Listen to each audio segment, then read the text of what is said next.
PR న్యూస్కి స్వాగతం.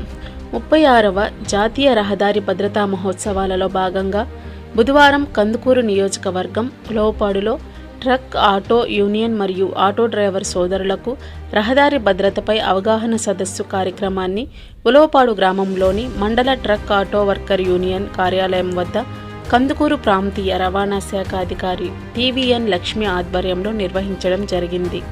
ఈ సందర్భంగా ఆమె ఆటో కార్మికులను ఉద్దేశించి మాట్లాడుతూ ప్రతి ఒక్క డ్రైవర్ సోదరులు ట్రాఫిక్ నియమ నిబంధనలు తప్పనిసరిగా పాటించాలని, అదేవిధంగా ఆటోలో పరిమితికి మించిన ప్రజలను తీసుకుని వెళ్లవద్దని, సెల్ ఫోన్ డ్రైవింగ్ చేయరాదని, ఆటో నడుపువారు తప్పనిసరిగా లైసెన్స్ తీసుకుని ఉండవలనని తెలియజేశారు. ఈ కార్యక్రమంలో Kandukur motor vehicle inspector Chennuri Rambabu మాట్లాడుతూ మద్యం సేవించి వాహనంలో నడుపురాదని, ఆటో నడుపునప్పుడు తప్పనిసరిగా ఆటో యొక్క ధ్రువపత్రాలను ఫిట్నెస్ మరియు పర్మిట్ చెల్లుబాటులో ఉండే విధంగా ఎప్పటికప్పుడు చూసుకోవాలని తెలియజేశారు.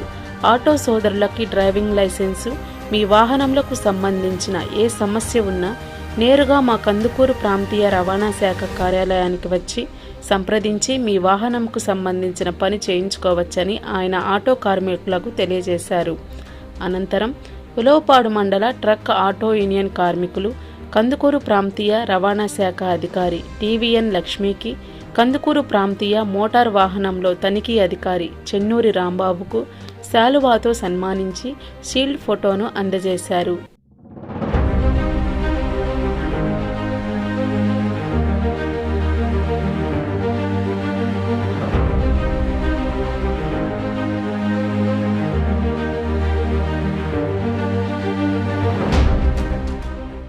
అందరికీ నమస్కారం.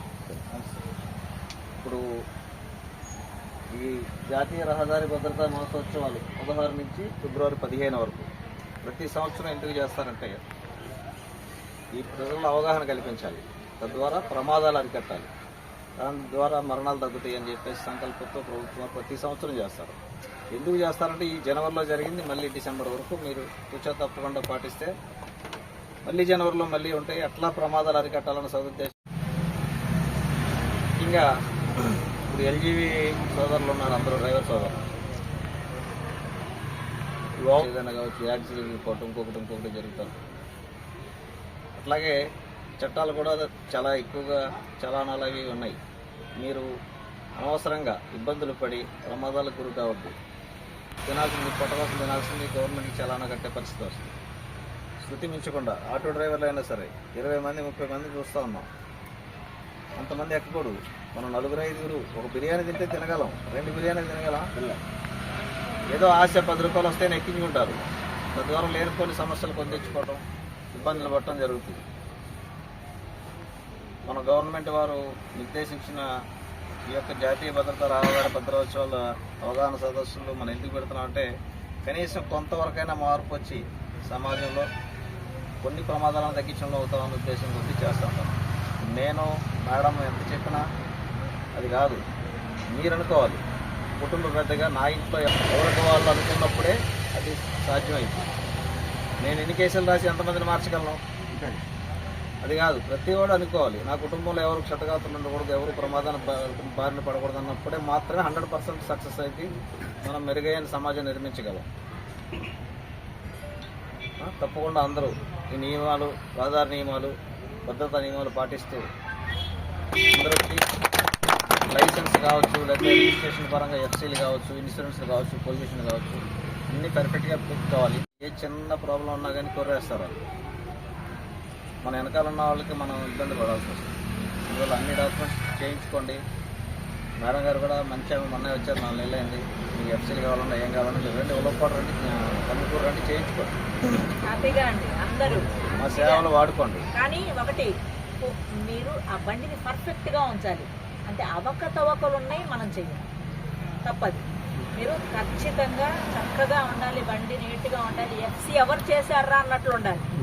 ఎఫ్సీ లేకపోతే 2000, లైసెన్స్ లేకపోతే 5000. చలానా రాస్తే బాధపడతారు మీరంతా, మీ కుటుంబాలు వీధిని పడతాయని చెప్పి నేను సుధాకర్కి హెచ్చరించాను 2-3 సార్లు. నేను మళ్ళీ వస్తే కేసుగా రాస్తాను, చేయించుకోండి అని చెప్పి కూడా చెప్పడం జరిగింది. ఇన్సూరెన్స్ కూడా టైం టు టైం చేయించుకోవాలి. అది మనకు రక్ష. వెళ్ళిన టౌనే కదా అని నిర్లక్ష్యం అవుతుంది.